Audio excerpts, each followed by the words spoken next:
Gilles Vermaux-Desroches, bonjour. Bonjour.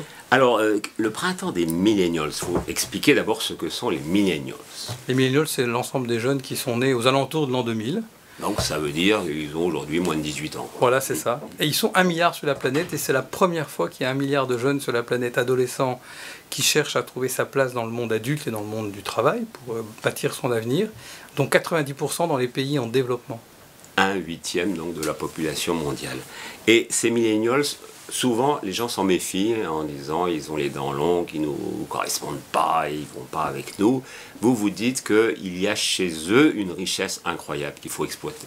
Oui, pour moi, ils sont d'abord indispensables à une vision optimiste de l'avenir. Je ne vois pas comment nos sociétés pourraient s'inventer en ayant peur de ceux qui porteront l'avenir de ces mêmes sociétés. Et par ailleurs, ils sont nés à l'époque du digital. Ils l'ont intégré en eux, ils ont une relation au digital bien différente de la nôtre. Ce n'est pas le cas des autres générations. Tous l'utilisent, mais eux, il est quasiment essentiel pour eux, au sens propre de ce mot-là. Et ils utilisent ce digital pour réinventer un monde qu'il faut réinventer. C'est peut-être le thème printemps qui permet de penser ça.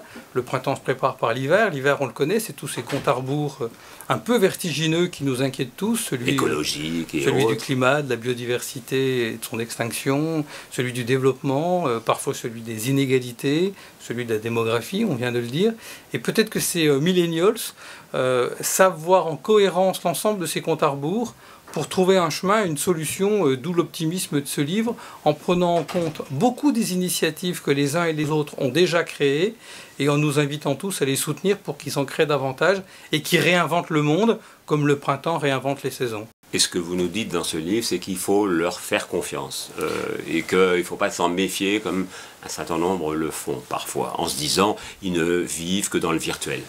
Oui, non, ils ne vivent pas dans le virtuel, ils utilisent le virtuel pour reconstruire la manière de vivre, la manière d'apprendre, la manière de penser, d'habiter autrement la planète. Je crois qu'on doit à beaucoup de jeunes aujourd'hui de réintégrer la nature au cœur de nos villes, de faire en sorte que l'on passe d'un monde linéaire hier où il y avait des endroits où on travaillait, des endroits où on dormait, des endroits où on allait au loisir, à maintenant un monde où on essaye au cœur de nos villes de réhabiliter le centre de la ville, de mettre de la nature. Ce que vous appelez un monde circulaire. Un monde circulaire, voilà, idem dans nos vies où on peut apprendre, travailler et profiter à tous les âges de la vie et pas se dire qu'il y a un âge pour apprendre, un âge pour travailler, un âge pour en profiter. Ou d'ailleurs la manière qu'ils ont de passer d'un monde de l'économie de la propriété, qui est plutôt le nôtre, à un monde de l'économie de l'usage et du partage. Tout n'est pas de ce côté-là rose de l'avenir, donc derrière l'optimisme il faut de l'engagement. Et l'engagement, c'est soutenir ces millennials. On en connaît toujours, celui Maxime de Rostolan qui invente les fermes d'avenir, François, Julie, Benoît qui invente Yuka, Ticket for Change qui met en valeur tous ces jeunes qui, avec leurs compétences et leurs convictions, essayent de changer le monde à leur niveau, ou par ailleurs les scouts qui sont si nombreux aujourd'hui sur la planète. Que vous connaissez bien, puisque vous avez été président des scouts et guides de France jusqu'à il y a très très peu. Est-ce qu'on peut faire cohabiter ces différentes générations ?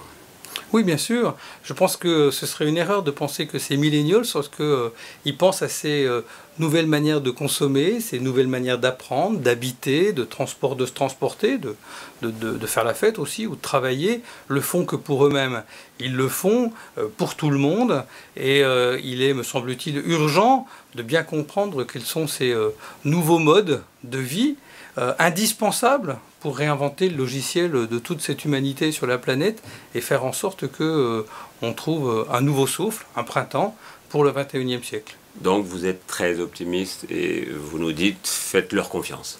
En tous les cas, ce qui est sûr, c'est que le pessimiste s'impose à regarder ce qui se passe et ne va pas avoir d'avenir de capacité de changer les choses. Baden-Powell, puisqu'on a parlé du scoutisme, expliquait que l'enthousiasme apportait la capacité d'unir les gens et avec celle-ci le succès.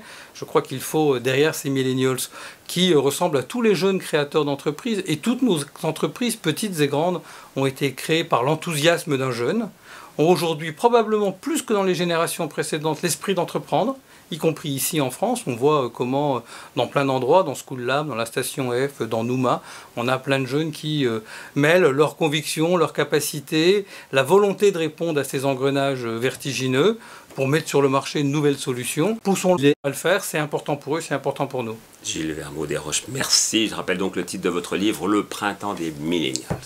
Merci beaucoup.